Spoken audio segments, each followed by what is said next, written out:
전도서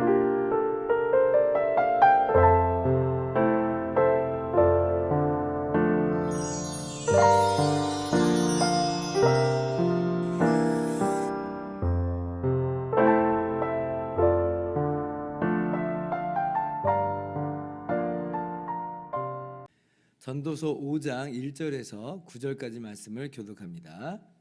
너는 하나님의 집에 들어갈 때에 내 발을 삼갈지어다. 가까이 하여 말씀을 듣는 것이 우매한 자들이 재물 드리는 것보다 나으니 그들은 악을 행하면서도 깨닫지 못함이니라. 너는 하나님 앞에서 함부로 입을 열지 말며 급한 마음으로 말을 내지 말라. 하나님은 하늘에 계시고 너는 땅에 있음이니라. 그런즉 마땅히 말을 적게 할 것이라. 걱정이 많으면 꿈이 생기고 말이 많으면 우매한 자의 소리가 나타나니라. 내가 하나님께 서원하였거든 갚기를 더디게 하지 말라. 하나님은 우매한 자들을 기뻐하지 아니하시나니 서원한 것을 갚으라. 소원하고 갚지 아니하는 것보다 소원하지 아니하는 것이 더 나으니 내 입으로 내 육체가 범죄하게 하지 말라. 사자 앞에서 내가 서원한 것이 실수라고 말하지 말라. 어찌 하나님께서 내 목소리로 말미암아 진노하사 내 손으로 한 것을 멸시하게 하랴. 꿈이 많으면 헛된 일들이 많아지고 말이 많아도 그러하니 오직 너는 하나님을 경외할지니라. 너는 어느 지방에서든지 빈민을 학대하는 것과 정의와 공의를 짓밟는 것을 볼지라도 그것을 이상히 여기지 말라. 높은 자는 더 높은 자가 감찰하고 또 그들보다 더 높은 자들도 있음이니라. 같이요. 땅의 소사물은 모든 사람을 위하여 있나니 왕도 밭의 소산을 받느니라. 아멘. 할렐루야. 하나님의 크신 은혜와 평강이 오늘도 변함없이 여러분 가운데 가득 넘치기를 주님의 이름으로 축원합니다. 오늘 말씀을 읽어보셨을 때 앞선 장들의 내용들과 좀 뭔가 느낌이 좀 다르다라고 하는 그런 생각이 드셨을 겁니다. 그렇게 우리가 느끼는 이유가 있죠. 왜냐하면 앞선 장들에는요 지금까지 내가 이렇게 써 있어요. 내가. 근데 이제 5장 1절에 이르러서는 이제 너는 하고 이렇게 전환되어 나옵니다. 이 말은 이제 앞에 있는 내용은 지금 전도자가 자신이 깨달은 내용에 대해서 지금 이야기를 한 거예요. 그러면 지금 이제 5장 1절은 어떤 내용이겠어요? 그 내용들을 실천적으로 적용하고 가르치는 거예요. 내용 자체가 바뀌었다기보다는 그 내용을 우리들에게 구체적으로 적용시키는 거라 할 수가 있습니다. 자, 그렇다면 지금까지 전도자가 살펴본 바가 뭐였어요? 헛되고 헛되며 헛되고 헛되니 모든 것이 헛되도다. 인생의 허무함을 발견했습니다. 그 어떤 것으로도 다람쥐 쳇바퀴 돌듯 하는 이 인생의 허무함을 채우거나 극복할 수가 없었습니다. 왜 그래요? 우리 인생이 본질적으로 유한하기 때문에 그래요. 죽음이라고 하는 유한성이 우리 가운데 있고, 그리고 이 틀을 벗어날 수 없는 능력의 유한성이 있어요. 그러니까 우리는 허무한 거예요.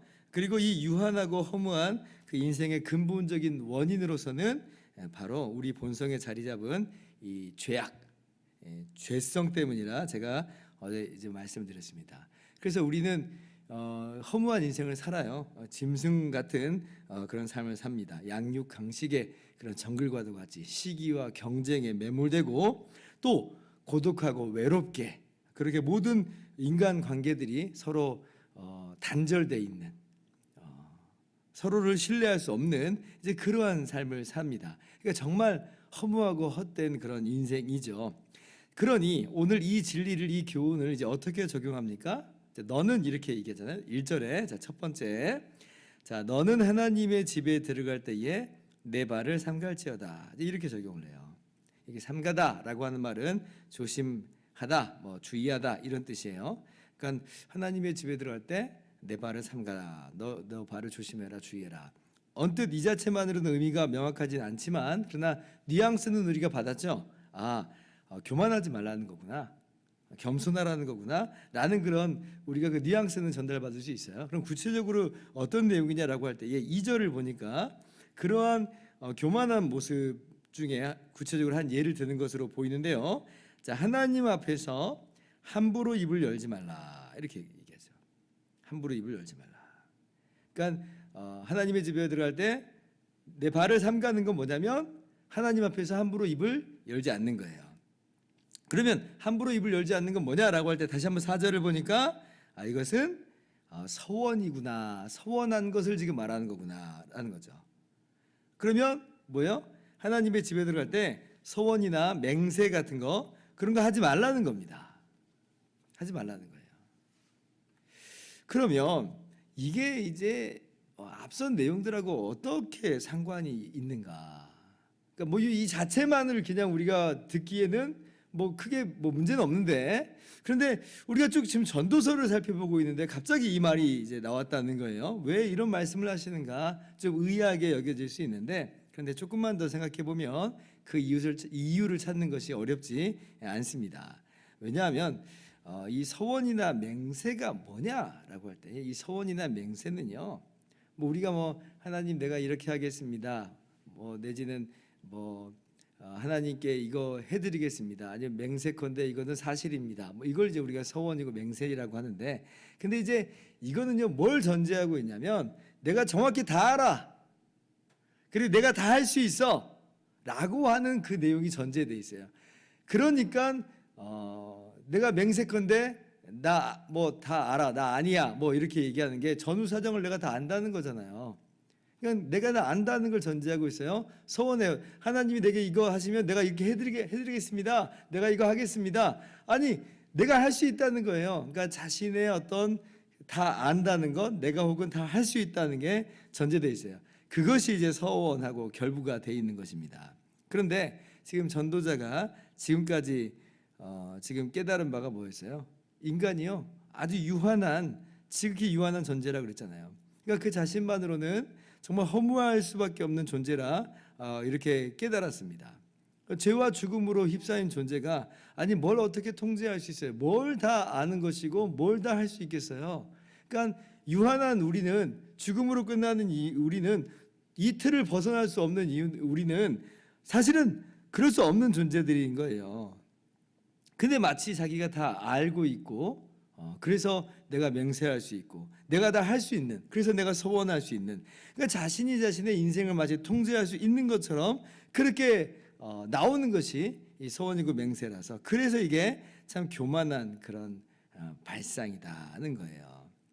인간이란 영원하신 하나님 없이는 정말 참 허무한 인생인 것인데, 그런데 그 허무함을 인정하지 않는 행위가 자칫 이 서원과 맹세가 될 수 있다는 겁니다. 그러니까 서원과 맹세 속에서는 인생의 허무함을 깨닫지를 못해요.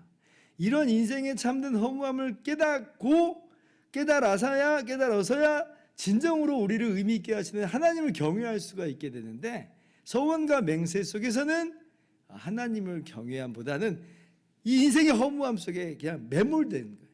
매몰되어 있는 거예요. 서원과 맹세는요, 자신이 여전히 자신의 인생을 컨트롤할 수 있다 하면서 영원하신 하나님을 놓쳐버리는, 그러니까 헛된 망상, 이 전도자가 하는 말은 그 헛된 망상과 헛된 꿈을 꿈꾸면서 인생의 진정한 의미를 놓치게 하는 그런 모양이 된다는 거예요. 그러니까 계속 서원하고 맹세하면서 허무한 인생을 그냥 다람쥐 쳇바퀴 돌듯이 그렇게 사는 것입니다. 그래서 전도자가 뭐라고 말해요? 7절 보니까 꿈이 많으면 헛된 일들이 많아지고 말이 많아도 그러하니 오직 너는 하나님을 경외할지니라, 이렇게 말씀하죠. 우리말 성경으로 번역을 해본다면 꿈 많고 말 많은 것도 허무할 뿐이다. 그러니까 서원과 맹세는 마치 꿈꾸는 거예요. 꿈꾸는 거. 인생을 꿈꾸는 거예요. 말이 많은 거예요. 근데 이것 전부 다 허무한 것이다. 왜냐하면 이 서원과 맹세는 이 하나님을 붙잡지 오히려 못하게 하는, 자신이 자신의 인생을 붙잡게 하는, 뭔가 해보겠다고, 뭔가 안다고 한다고 이렇게 나서는 그런 교만의 어떤 발상일 수 있다. 그래서 서원과 맹세는 헛된 꿈, 헛된 말이다 하는 거예요. 그런 것으로는 여러분 진정한 인생의 의미와 가치와 목적을 발견할 수가 없어요. 그러므로 그걸 뛰어넘어서 길의 서원이나 맹세 같은 것 이런 것으로 부주의하게 하나님께 나아가지 말고 오히려 정말 영원하신 하나님만을 경외해라. 그러니까 하나님의 집에 들어가서 우리가 정말 해야 될 게 뭐예요? 서원하고 맹세해야 되는 게 아니라 하나님을 경외하는 거, 하나님 경외하는 거. 왜냐하면 그렇게 하나님을 경외함으로 우리 인생의 진정한 의미와 가치를 발견하고 우리 인생의 목적을 우리가 발견할 수 있기 때문에 그렇습니다. 두 번째 전도자가 적용을 합니다. 자, 8절 말씀 보면 자, 너는 어느 지방에서든지 빈민을 학대하는 것과 정의와 공의를 짓밟는 것을 볼지라도 그것을 이상히 여기지 말라. 이렇게 또 적용을 구체적으로 합니다. 자, 우리가 3장 16절부터 또 4장 내내 해 아래에서 벌어지고 있는 모든 부조리를 봤어요. 양육강식의 정글, 짐승 같은 세상, 악의 행행함, 재판정에서조차 악이 있는 그런 모습을 우리가 봤습니다. 근데 이제 그걸 이상히 여기지 말고 그것 때문에 잘못된 허무함에 빠지지 말라는 거예요. 이런 악들을 볼 때 어떤 회의감이 든다고 그랬어요. 하나님께서 모든 것을 지으시되 때를 따라 아름답게 하셨다. 여기에 대해서 지금 회의감이 든다고 그랬잖아요. 하나님께서 때를 따라 아름답게 하셨기 때문에 우리는 우리에게 분명히 의미가 있고 가치가 있고 목적이 있어라고 우리가 생각을 할 수 있었는데, 근데 이런 부조리를 보니까 오히려 이게 정말 때를 따라 아름답게 지은 게 맞아? 라고 이제 우리가 의심하게 되잖아요. 다시 한번 그래서 인생의 허무감으로 우리가 빠지게 되잖아요. 근데 그럴 필요 없다는 거예요. 그걸 이상히 여기지 말라는 거예요. 왜냐하면 말씀 보니까 더 높은 자가 있다 그랬죠. 더 높은 자가 있다. 이게 무슨 얘기냐면 지금 이제 막 높은 사람들이 낮은 사람들을 압제하고 압박하잖아요. 학대하잖아요. 그러나 더 높으신 하나님이 계신 거예요. 더 높으신 하나님이 보고 계시고 그리고 마침내 심판하실 것이기 때문에, 그래서 이 세상에서 지금 자행되고 있는 이러한 악들을 볼지라도 이것 때문에 회의감에 빠지지 말고 이것 때문에 잘못된 인생의 허무함으로 하나님의 때는 없는 거야, 하나님께서 아름답게 하신 거 없는 거야, 그런 식의 잘못된 허무함으로 빠져들지 말라는 것입니다.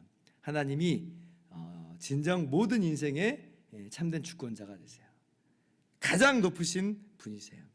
그러니까 이 세상에서 왕이 제일 높잖아요. 왕이 제일 높은데, 근데 왕마저도 하나님의 권세하에 있어요.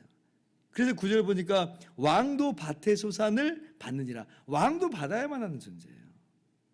하나님만이 모든 것을 주시는 분이다. 그러니까 하나님께서 판단하시고 하나님이 심판하실 것이니까 지금 당장 부조리한 모습들을 보면서 그것 때문에 이상히 여기지 말고 그것 때문에 잘못된 회의감으로 무너지지 말라라고 하는 겁니다. 그래서 오늘 말씀은 우리의 인생 속에서 이렇게 적용하는 거예요. 그러니까 인생의 허무함을 서원과 맹세 같은 걸로 희석시키지 말고 오히려 오직 하나님을 경외하라. 하나님을 경외하라. 이렇게 적용을 하고 있죠. 두 번째는 인생의 허무함을 또 잘못하게 오해해가지고 하나님께서 아름답게 하신 것 그런 것 없는 거야 라고 그렇게 오해하지 말고, 그런 어리석음, 하나님을 위해서 떠나는 어리석음을 갖지 말고 하나님의 심판이 있음을 확실히 믿고 그것을 또 우리가 기대하면서 또 나가자라고 하는 것이에요. 그래서 오늘 이러한 이 전도자가 우리에게 주는 이 삶의 구체적인 적용들을 또 우리의 삶 속에서 그렇게 적용하면서 정말 오늘 말씀과도 같이 오직 하나님만을 경외하며 그리고 흔들리지 말고 어떤 잘못된 회의감으로 흔들리지 말고 굳건하게 하나님의 손길을 바라볼 수 있는 저와 여러분 모두 되기를 주님의 이름으로 축원합니다. 기도하겠습니다.